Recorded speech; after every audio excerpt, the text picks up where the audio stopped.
Welcome back, ladies and gentlemen. As we begin this, there's a little bit of house cleaning that I need to start off with because I forgot a couple of punctuation marks for our punctuation string here.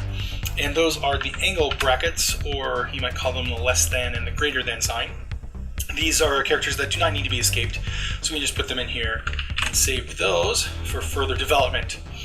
What we're going to be doing next is we're going to be looking at how to get the number of unique words in a document. Now, the reason why we want to do this is so that we can ultimately find the word density. I'm using that as a sort of special thing. Essentially, what the word density will do is allow you to see if you're using words too redundantly. The way that I will have that set up is by just keeping track of where words appear in a document. Each word will have its own index, essentially, with the number of the location that it's at. So the first word will be number 1, second word number 2, etc. So fairly straightforward. And then basically we just need to find the difference between them. So take the higher number, subtract the lower number, and find the difference. And if words are appearing too close together, then we just have them flagged. So that's the ultimate goal. Now, before we do that, we first need to break out of a way to find the unique words. And there's a couple of ways we could do this. We could use arrays and things of that nature. But what I'm actually going to do is use something that is already in VBScript, and that's a dictionary. It's already designed to handle unique objects. The way that dictionaries work is that you start with a key. The key is, in this case, is going to be the word. Every key in a dictionary has to be unique.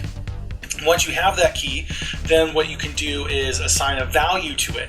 So it works like a dictionary, which is why it's called a dictionary object, and you can look up a word and get the various definitions. So the values can be anything, and they can repeat, but the keys have to be unique. So we're going to need to get some dictionary values here, or I guess we'll call them variables. And there's really only going to be one that we'll use. It'll be the object dictionary, and I'll just put dic. And then we're also going to need a string that's going to hold our key. And for a lot of the times we're not actually going to need this, but we will need it for a few special things, I'm sure. If we want to, we could also declare a variable for the value, but I think that the way we're going to be handling this will take care of the values in the key, in the code itself. So let's go down here, and the first thing that we want to do now that we have our dictionary is we're going to create the dictionary object. The dictionary object is very simple. It's similar to how we do the object for the file scripting object. So we set the object dictionary, and we'll say it's equal to the object. This is also a scripting thing here, and under here it's dictionary. So that makes it pretty easy to do, and we'll say let's create the dictionary. The next thing that we'll do once we've got that is basically we just need to come down into our loop.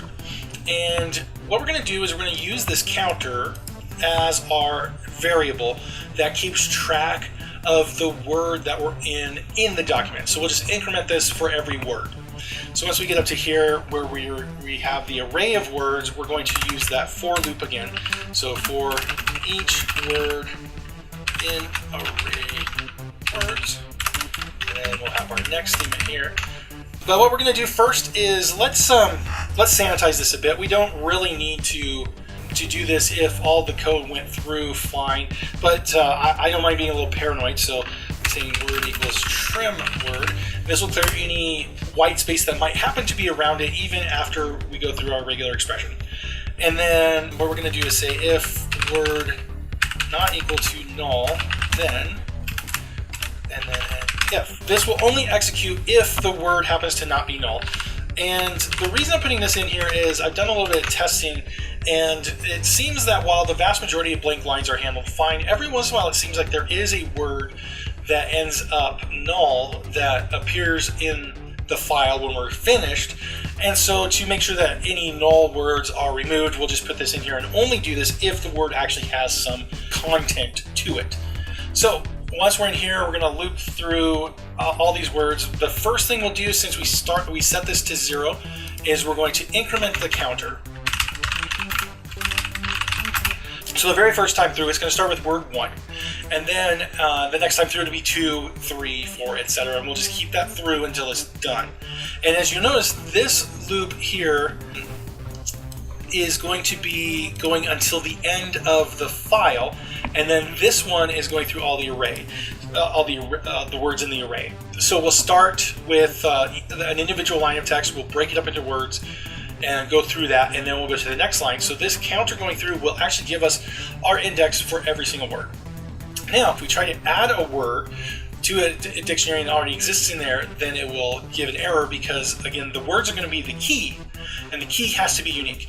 So first we will put in if the object dictionary dot exists. This command has it search through the keys that exist in the dictionary, and the specific one we're looking for is called word. So if it exists, then we know that it's already in here, and we just need to update the data in the dictionary. And then if it's not in there, then we need to add the word to the dictionary. So this is what we're going to do here, and then this is an end if on this one, space.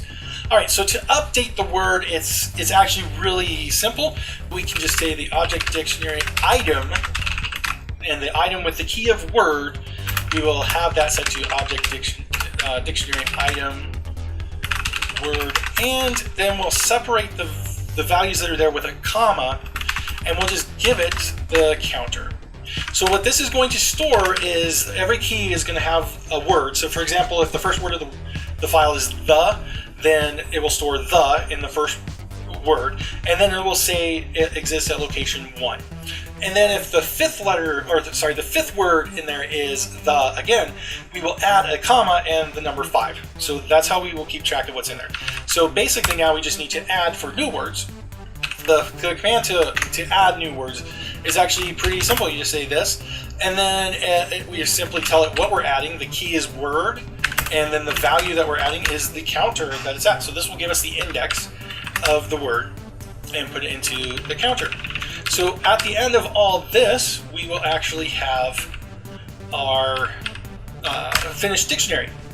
And then just to show what we can do here, let's go ahead and print it out to a file. We actually never closed the file before, so let's do that first.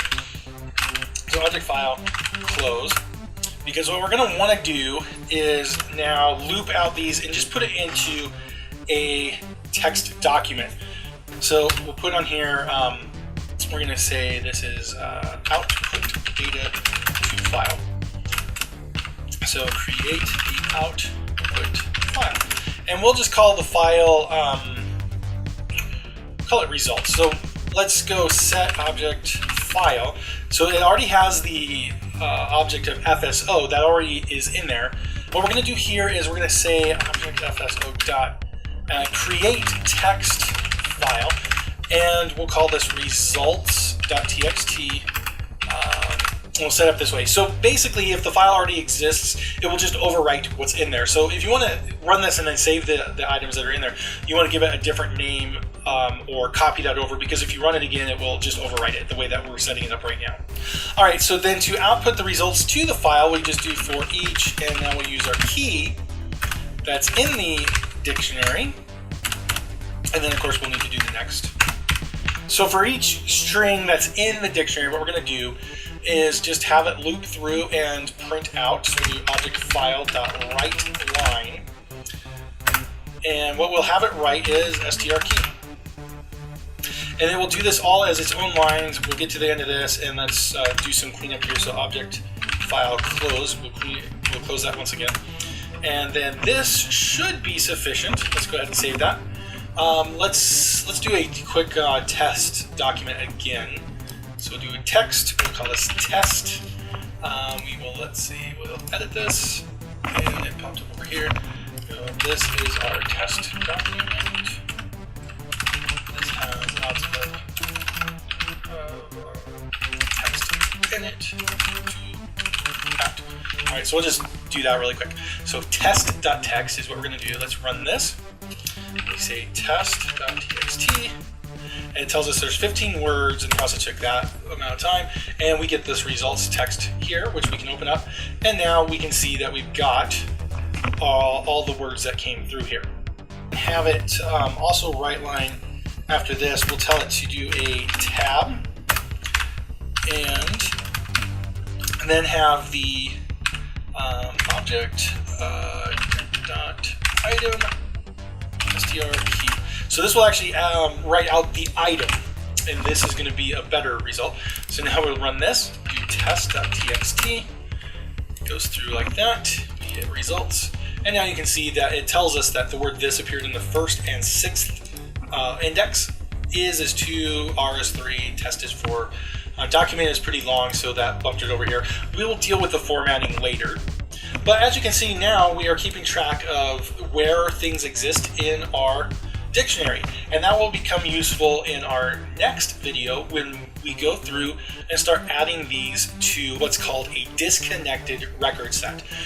Basically, it's a virtual database. So we will do that in our next episode here. Have a wonderful day.